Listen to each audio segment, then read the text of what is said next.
This is the FFR Trading Market Minute.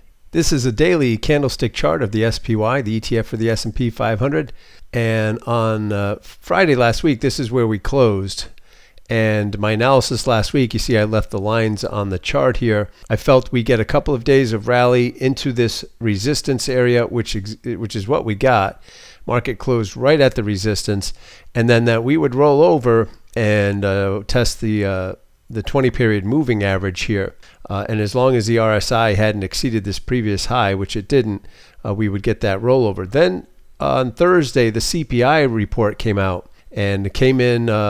Inflation was not as hot as expected, and the market gapped up big on Thursday. So we've got this big open gap now below the market. Market closed near the highs that day, and we got some more follow through on Friday. All right, so what I think is going to happen this week is I think we'll have a couple more days of upside here.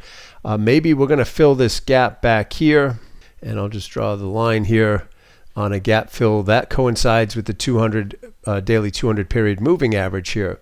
And then I think the RSI will be overbought at that point, and we should start to roll over to the downside once again, and perhaps fill this gap back here and test the 20 period moving average to the downside. Now you see I've drawn the Fibonacci retracement levels here, and we've exceeded the 50% retracement level, and here is the 618 retracement level. So we came just about, not quite up to that level, but that's going to be significant because if we can get above 618 and hold above that, again, we would test the 200 period moving average.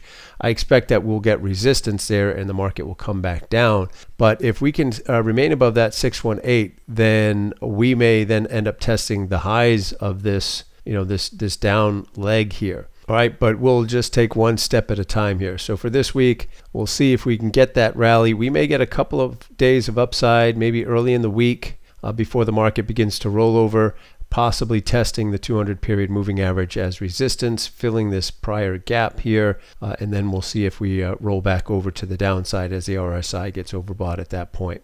A full slate of economic data this coming week, starting with the PPI on Tuesday, retail sales on Wednesday, unemployment claims on Thursday, and existing home sales on Friday.